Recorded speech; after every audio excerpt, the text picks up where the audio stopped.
If you've ever felt an urgency to get to the bathroom in time, you're rushing to get there, or maybe you're leaking because you can't even make it there, or you're wearing a pad or dark colored pants, you might suffer from what's called urge incontinence. This actually affects millions of women, so you're not alone, but it can be embarrassing, it can be frustrating, and you feel like you just have to live with this.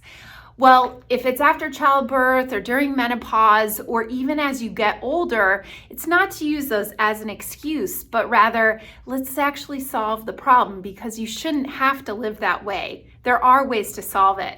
And the good news is you can retrain your bladder control and do it in a more natural way. So in this video today, I'm going to share with you 5 proven techniques to retrain your bladder muscles.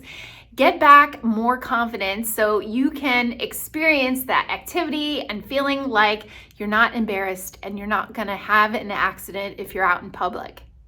My name is Dr. Dawn Andalone, and as a pelvic floor specialist and women's health physical therapist, I can't tell you the countless number of conversations I've had with women that just discount the fact that they're having bladder control issues because they feel like, oh, I'm getting older, that's what happens, or I had a baby, or I'm going through menopause and that's just what happens. Well, that's not true. You can get over this and you shouldn't have to live like this. So urge incontinence and stress incontinence are 2 different types of bladder control problems. Urge incontinence meaning you can't get to the bathroom in time, you're having the strong and sudden urge. And stress incontinence is more when you cough, sneeze, run, or jump, or you undergo something that is creating that pressure and you start leaking. So urge incontinence is often caused by muscle imbalances or just lack of this connection between your brain and your nerves that control your bladder, and also overactive bladder stimulation. Now, the good news is you can train this, and by showing you these 5 simple techniques, it is going to really get you started on a path to being leak-free and being more confident in your body. So technique number 1 is bladder training, and you can actually train your bladder. So what you are going to do is just delay that time from rushing to the bathroom. We're going to delay it about 5 to 10 minutes. Many women just do just in case peeing, or they go to the bathroom as a just in case they have an accident, like before you get in the car or before you leave your house to go out to the store, a lot of different reasons, or they tell their kids, oh, go just in case. If you've heard that before and you've done it, well, we need to actually delay that time and train your bladder to not just go frequently just in case. So this trains the bladder muscles and trains the bladder to know when it's actually full, rather than just getting that urgency over and over when your bladder hasn't totally filled. So you're gonna train your bladder, and by delaying those trips to the bathroom by starting with just 5 to 10 minutes. And I will talk through some strategies that you can delay and not cause yourself to have an accident. But think about that. Next time you have to have that urge to go to the bathroom, just stop and ask yourself, do I really need to go, or can I wait another few minutes? Can I then delay it 5 to 10 minutes? And doing that over and over will train your bladder muscles and will encourage that filling of your bladder, so then you don't have to go as often. And technique number 2 is called the urge suppression method. And when you get this urge to rush to the bathroom, instead of doing that because you're trying to delay that time in between, you're gonna stop and you're gonna take slow, deep breaths. So whether you sit down, you cross your legs, do whatever works, but you're gonna practice first to take some slow, deep breaths, trying to fill that air down into your ribs and your belly, and stop and slow down.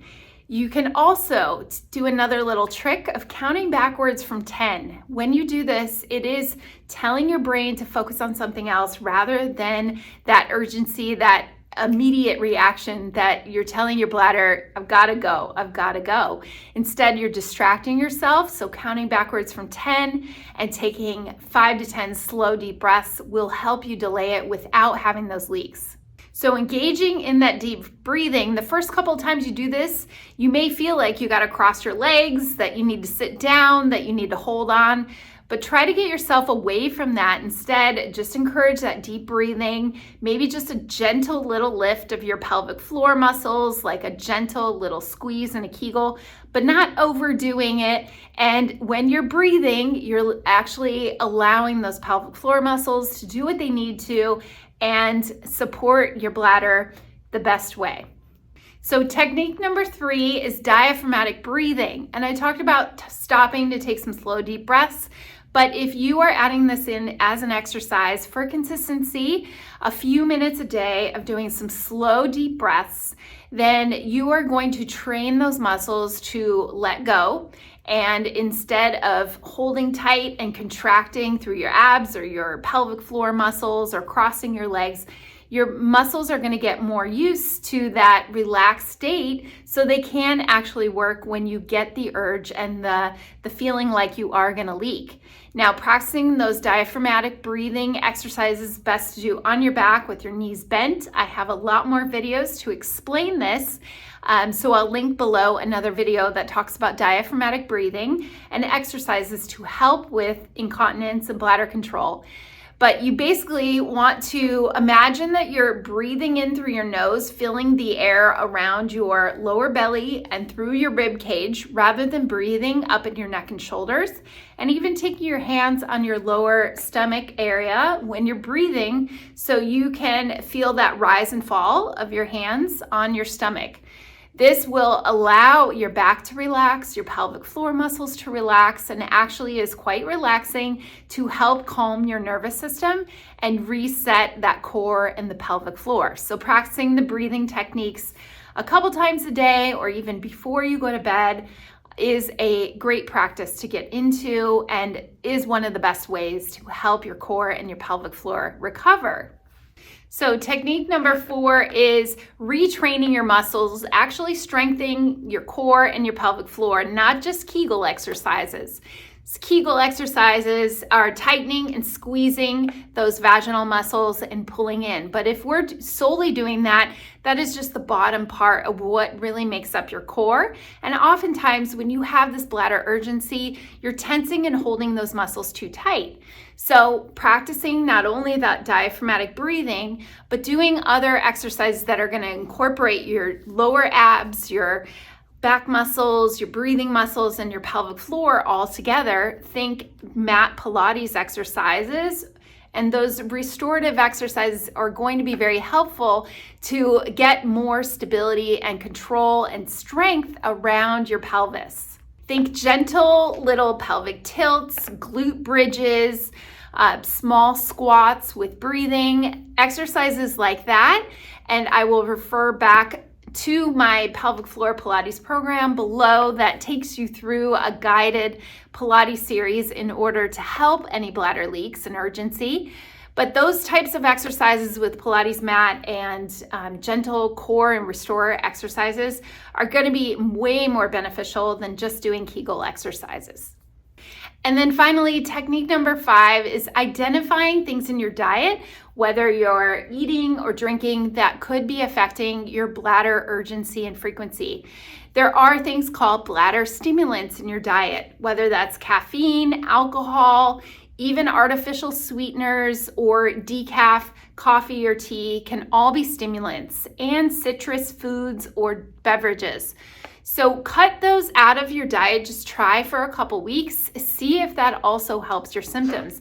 It's not that you have to cut it out completely, but trying those and noting down what you're eating and drinking, even taking a log or writing your habits down on a daily basis can be very eye-opening. And you're noticing that you're getting that increased urgency after you're drinking sparkling water, even carbonation is one, or you're drinking orange juice, or even that morning coffee. Whatever it is that's in your diet that is a bladder stimulant, like I mentioned, those are going to tell your bladder it's time to go. So cutting those out can make a huge difference, and then we would gradually add them back in while you're also working on some strengthening exercises. So final tips, make sure you're being consistent with the advice I've given you. Staying consistent over time is going to make long-lasting changes and results. So these 5 tips are tips that I give all my clients that are dealing with bladder control issues and want to actually solve the leaks once and for all. It can be done. And if you want more guidance on this, it's also helpful to check in with and see a pelvic floor physical therapist. You can even book a call with me. I will put that link below. But I hope you found this helpful and you're working on getting relief from your bladder control once and for all. No matter what, if you're postpartum, if you're going through this menopausal stage where your hormones change and you start getting more bladder leaks that you never had before, or you're getting older and your muscles may have gotten weak, or some changes after even a hysterectomy surgery can cause some bladder control issues. So don't be frustrated by this. Don't be embarrassed. You can solve it and you can fix it. I hope you found this helpful. Thanks so much for watching this video, and I'll see you again soon.